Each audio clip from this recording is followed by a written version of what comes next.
Comment profiter pleinement des fêtes sans prendre de risques inutiles? Voici le récit d'une famille unie. Dans la petite ville de Saint-Martin, la famille Andro se réunissait chaque année pour célébrer les fêtes de fin d'année. Cette année-là, ils avaient décidé d'inviter Paul, un jeune orphelin qui habitait dans le quartier. Paul était un garçon gentil et timide, mais il avait une réputation de consommateur de substances illicites. Les Andro étaient une famille aimante et accueillante. Ils avaient toujours été là pour Paul, tout en lui offrant un foyer chaleureux et une famille adoptive. Ils espéraient que cette soirée festive aiderait Paul à s'intégrer, à oublier ses problèmes. La soirée a commencé avec des rires et des jeux. Les enfants ont couru et joué dans le jardin, tandis que les adultes discutaient autour de la table. Paul était un peu timide au début, mais il s'est rapidement détendu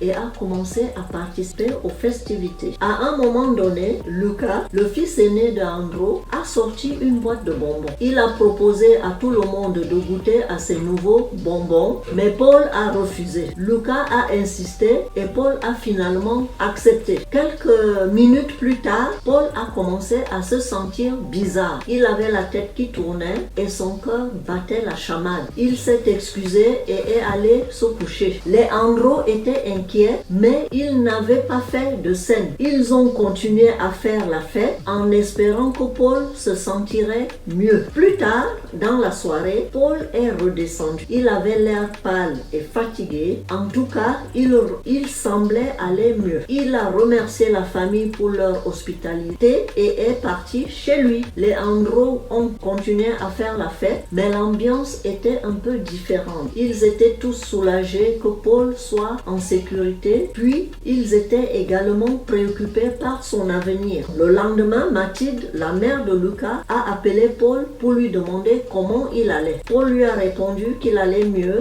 et qu'il avait besoin d'aide. Mathilde lui a proposé de l'aide à trouver un programme de réhabilitation. Paul a accepté. Il a commencé à suivre un programme de désintoxication et a reçu le soutien de sa famille et de ses amis. Il a fallu du temps et Paul a finalement réussi à vaincre son addiction. La famille Andro était fière de lui. Elle savait qu'il avait traversé une période difficile. Toute la famille était heureuse de le voir se remettre sur pied. Cette soirée de Noël a été un tournant dans la vie de Paul. Elle lui a montré qu'il avait une famille qu'il aimait et qui le soutenait. Elle lui a également montré qu'il pouvait vaincre son addiction et reconstruire sa vie.